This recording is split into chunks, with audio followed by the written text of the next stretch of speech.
Episode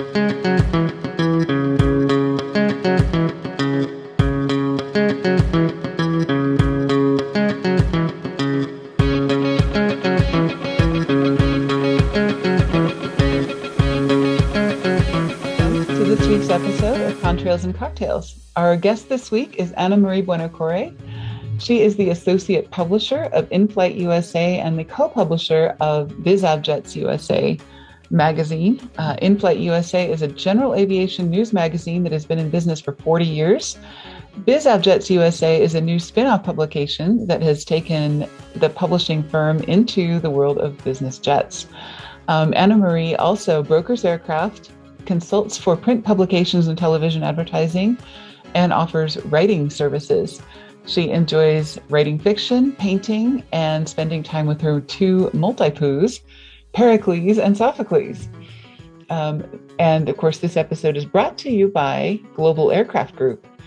Mark Parry is the founder and owner of Global Aircraft Group, and he is an aircraft appraiser based in New England, but he does worldwide aircraft appraisals, ASA and PAAO appraisals, insurance claims. He is an expert witness in legal cases involving aviation and does A&P oversight. Mark is also the proud new dog dad of Lily, who is his new coworker. So let's jump into the episode.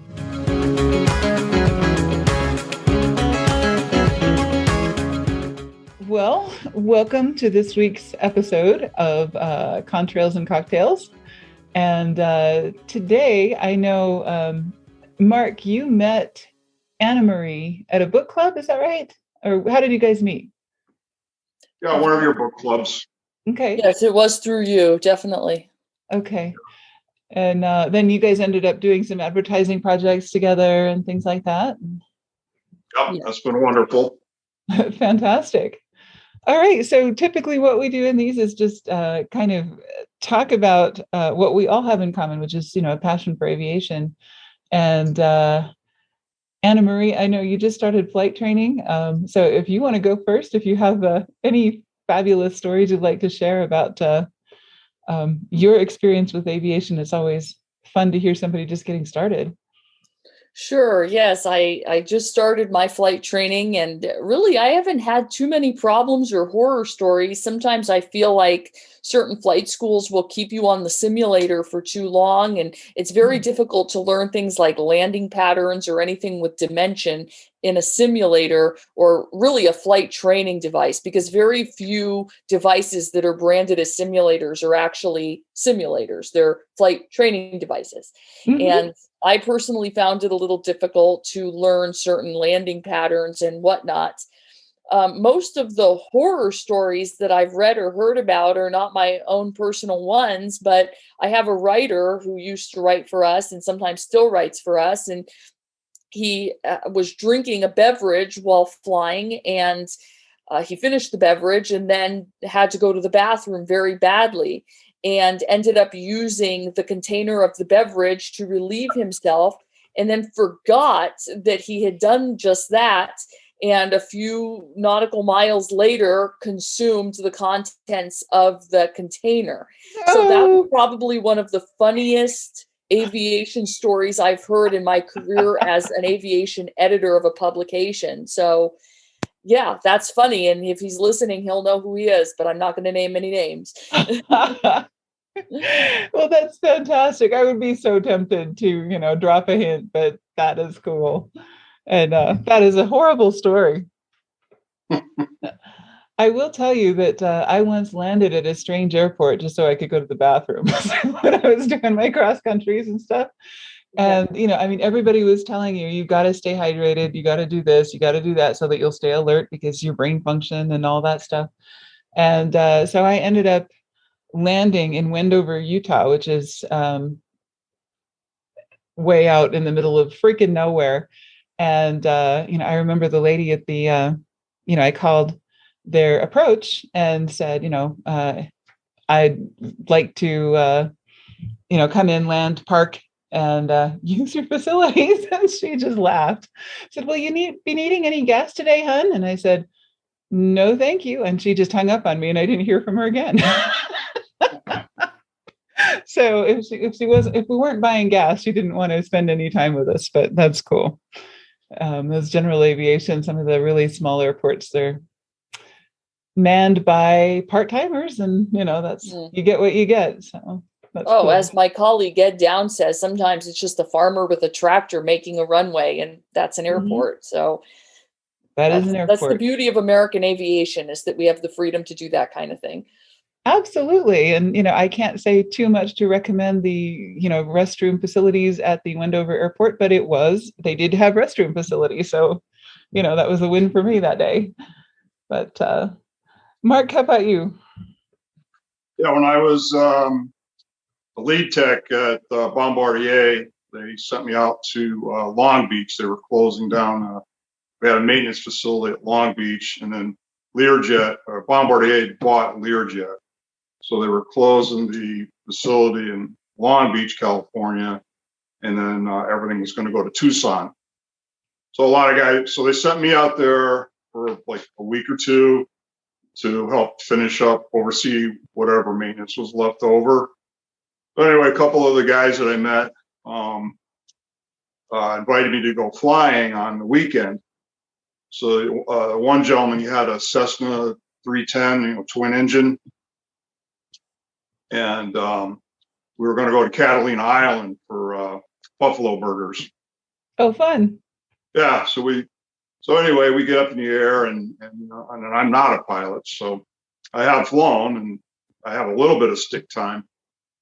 But anyway, we're we're up in the air, and we took off out of LAX, like behind DC-10s and these big heavy aircraft, and we got up into the smog and fog over LA, and one of the guys saw something. We had to take a nosedive to get away from that aircraft. And so that got me a little bit nervous. Yeah. So then we're flying over Catalina Island. And when you look down, it looks like an aircraft carrier. Yeah. I'm like, wow, does not look like a big airport or runway in the middle of the well, it's all in the ocean, not too far from I think it's 20 or 30 miles from LA. But anyway, long story short, we're coming in, and there's if you have to do a go around, you have to go off a cliff. The runway just it's a cliff on both sides of that runway. Oh, so wow. If you come in short, you go into the mountain, or if you go off the end, you go down in the water. Down into the water, right? So again, I saw that. I'm like, boy, I don't know. I wish I had not been to this day. Right.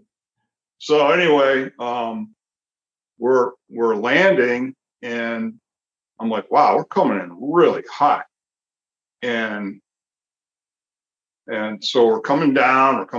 We finally start to touch down, and we're going up this big hill. And we're like, I'm like, if that's the end of the runway, I'm assuming that that's the end of the runway, then we need to do a go around because you didn't land soon enough. So finally, like, we're coming up to the top of the hill, and I was sitting in the right seat, and I said to the pilot, I said, hey, I think we should do a go around. And right then we peaked the top of the hill, and then it went down, and there was tons of runway. Oh, so you could see more. Oh, geez. So I think they were playing with me. Oh, man. Well, that could have been, some of those runways are so slanted. There's only one way to land on them, so you can only land there when the wind is in your favor, because it's just one runway, and you need to know how to land that. The wind's got to be right. And but anyway, the trick of that runway is it's real short. Well, it's actually plenty long enough, but it has a big hill in the middle. It's not a level runway. Yeah. And I thought we were at the end. All gonna die. Yeah. I was like, oh boy. We're going over. Well, I hadn't given up hope. I figured, well, if we go over, we're going to keep. They weren't panicking. They knew. Yeah. Oh, so anyway, they got me. Yeah. That was fun. Annamarie, where do you fly out of? What airport? I usually fly out of the Hayward Airport here Okay. in the San Francisco Bay Area. Yeah. Nice. Yeah, I've landed a lot at San Francisco SFO and at San Jose, but the SFO airport is fun to land at because it's, and just as a passenger, I've never landed there as the pilot, but you come out of the clouds and it just looks like you're going to land on the water, and you're just certain you're going to get wet. So that's a fun airport as well. That in Chicago Midway, because it's on the lake. Mm-hmm. Yeah. Oh yeah. Right. And they also have a lot of fog. So, you come out of the fog and all you see is water at the particular place you are. Right. Another thing you guys have in common is, Annamarie, you've got Sophocles and Pericles. Yes, those are my dogs. And how did you come up with those names? I was reading that in your bio going, that is the coolest thing. I remember reading Sophocles and Pericles, and it's been since college since I've had that experience. But well, I'm half Greek. My mother's side of the family is Greek, and our first dog was Eris after Aristotle. Okay. So when he passed away, we got another dog, and I wanted something that sounded like his name because it looked a lot like Eris. So Pericles kind of sounded like that. And then we got a second dog about a year later and wanted it to sound like that dog. So we got Pericles and Sophocles. Oh, that's cool. Yeah. And Mark, you just got Lily recently? Yeah. Yeah, just about 2 weeks ago, 3 weeks ago. Oh, wow. So we'll have to share doggy pictures on this episode. Yeah. Irrelevant, but always cool. I had, my dog's name was Bo, but that's because my son named him and he was just barely speaking at the time. And, they just bonded like nobody's business. And so he was whatever this kid called him, and he was just barely speaking. So his name was Bo forever. And he's a Doberman mix. He was with us for a long time. So I just want to clarify that we're going to dedicate this episode to Trans World Airlines, TWA, and then you have the original logo sticker. And just really the brief history of that airline is they started in 1930, and they were bought out by Howard Hughes in 1939. And then he owned it until the 60s. And then deregulation in the 70s kind of finished that off. I think it ran until probably into the early 80s, when deregulation kind of finished it off. So that's just a brief thing on TWA. Trans World Airlines. Annamarie, did you ever fly Trans World? I have not, no. Yeah. I did. Did you? Yeah, when I was hired by Lockheed, when I first got out of aircraft school, my buddy Joe and I, we sold everything we had. We were just 20 years old. And we pooled all our money together, and we went on a TWA flight to on a DC-10, nonstop from Boston to LA. Mm. Well, that was it. I think that was probably, and I might have when I was younger as a kid also. But. That's a long flight on a DC-10. Well, it's a big airplane, so you could get out and walk around. And I think we had a layover in Chicago. Okay. Yeah, we had a 2-hour layover in Chicago, so it kind of broke it up. Yeah. So. I never had the pleasure of flying TWA because I've always lived in the West. And so it's always been kind of Southwest and Delta and Southwest and Delta and, that kind of thing. So. Yeah. And they've been gone for 30, 40 years. So. Yeah, that's true. So anyway, we don't have to worry about any copyright issues. There is that. That's true. All right. Well, Annamarie, tell us about what you do and tell us about InFlight.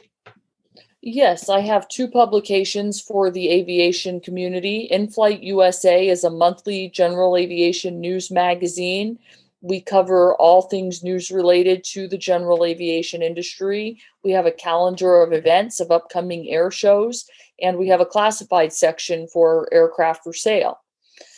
We have great advertising rates and wonderful editorial opportunities, lots of opportunities to write your aviation stories like the one that I talked about in the beginning. So that's InFlight. And then on a quarterly basis, we publish BizAvJet USA, which is a business jet publication. It covers all things business jet and the lifestyle thereof.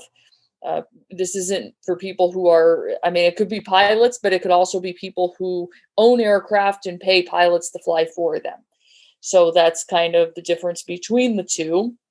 And it's just a great and exciting business. We look forward to doing more advertising and getting your stories. Well, I have free advertising in New England, or not free advertising, but free travel.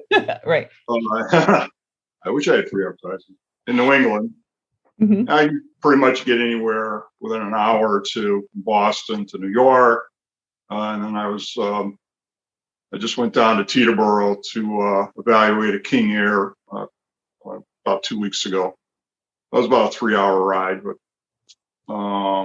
I know shortcuts. So I had to go over the George Washington Bridge, and you go down the Berlin Turnpike, Route 15. It's actually one of the first original highways. No trucks. So if you're from this area, you learn how to get around. Or I went to school in Boston, so anyway, I can get anywhere in New England quick. And so certified aircraft appraisals, and then also I'm with the Organization of Flying Aircraft Adjusters for any kind of a insurance claim, and I'm working on the 48 state certification out of Florida as an adjuster. Should be by the end of the month. Excellent. And expert witness. I've done. I just actually got the copy of the order for the trial that I did about a year ago. Most of my appraisals for legal cases don't go to trial. They almost always, 99%, they settle. Well, there's one case that I did go to trial, 5 hours. I was on the stand. Well, they went through everything line by line, but the judge took it in. So I went and got a copy. I have a copy of that. The order just finally came out. So I do that also. And also I oversee pre-buy inspections on business jets when needed. So just out of curiosity, on that case that went to court, did your guy win? Yes. Oh, yeah. Yep. But I submitted 48. Well, I had to do two. It's kind of complicated. I don't want to waste too much time on it, but I had to do a cost analysis and a report, and then two twin engine aircraft.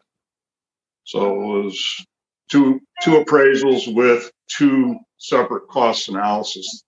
Wow. So 4, 20, 30, I don't know, 20 plus page documents. And the closing counsel just went through everything, including my certifications, and tried to get them thrown out. And the judge said, nope, we're taking them in. Okay. You did a good job. So the client won. All and right. They usually do with the PAO training that we get. It's very thorough. So yeah, when we get hired, it's a no-brainer. Yeah. Cool. All right. So speaking of cocktails, I think, my neighbors are a little alarmed because, I live in Utah where alcohol is kind of a weird thing, but I happen to enjoy cocktails. So, every once in a while. And that's one of the reasons I think this podcast is such a cool idea. It's because we get to talk about something that has a historical background and a connection to aviation and everything. Annamarie, do you have a favorite cocktail? I don't know if that's. Sure. Yeah, I do. I like rum and Coke. That's usually my favorite drink to get. And I also enjoy margaritas in the summertime. Nice. I love Captain Morgan and Coke, so I'm right there with you. Nice. Cool. And Mark, if you want to take it home with your cocktail idea for this week. In our last episode, we did the Yankee Clipper, which was a little bit complicated. So today we're going to just do a simple beer. Pabst Blue Ribbon. It's been around 157 years. The logo goes back to probably around the 1930s. It has not changed. I like it. I like it. I think it tastes. If you like Budweiser, it's just as good, and I actually like it better than Budweiser if you can find it in draft. Now it's made a big comeback because a few years ago, if you were drinking Pabst Blue Ribbon, you were really looking. People thought you were like an old man from the 50s or 60s. And that may still be the stereotype. But anyway, it's Pabst Blue Ribbon. And again, the logo has not changed, as you can see. So it ties in with TWA. I'm sure the mechanics and the pilots during the 30s and the 40s would have definitely gone to a Pabst Blue Ribbon. Right. So you just crack the top. Pour it into your trusty favorite mug. Do you freeze your mugs or do you just use them room temperature? I like to freeze them. Okay. Yep. And I did a horrible pour. Fantastic. You were telling me, and this is actually, I think, really interesting about the Pabst Blue Ribbon, that it is really popular with reenactors from World War II. Yeah, that's I do. I'm a member of the 26th Yankee Division. It's a World War II history group, and so that's actually where I found out that the PBR Pabst Blue Ribbon was, historically significant. Hadn't changed the labels, So at all of those gatherings, if everybody is in uniform, they're drinking something that the label hasn't changed in 30 years, and they fit right in. So if you want to bring beer to one of those, you have to bring PBR, or you have to pour it into a PBR can or antique PBR bottle. That's fantastic. Or people get so excommunicated. Oh. Well, whatever, we might want to cut that word out. No, that's okay. I just think it's cool that people are so detailed about, and disciplined about their reenacting and things. So that's cool. It's a neat story. Yeah, I got really bored and got into that a few years ago. And it's a great group of guys come from all different walks of life, and ladies too, wives get involved. And we go to the MidAtlantic Airshow in Reading, Pennsylvania. It's literally, it's like the OshKosh of World War II military aircraft. Wow. It's just really, that's my favorite. What time of year is that? It's coming up the first week of June. Oh, okay. Yeah, that would be a great one for our publication. Yeah, you should check that out, Annamarie, because it's huge. And it's all World War II for 4 days. All World War II aircraft everywhere, World War II equipment, there's British, there's everything. It's a blast. That's amazing. Wow. Cool. Yep, I really enjoy it. Have to check it out. And yeah, you might want to, maybe you could do that in your InFlight magazine. Yeah, get some pictures for us or something. That would be great. Yeah, I'll send you a link, or just Google MidAtlantic Airshow. Sure. Pennsylvania. Great. Annamarie, do you have any famous last words or anything else you'd like to add? Well, just thank you for being here today and for letting me be here today. It was great. This is a wonderful podcast. Thank you, Annamarie. Please subscribe to Contrails and Cocktails.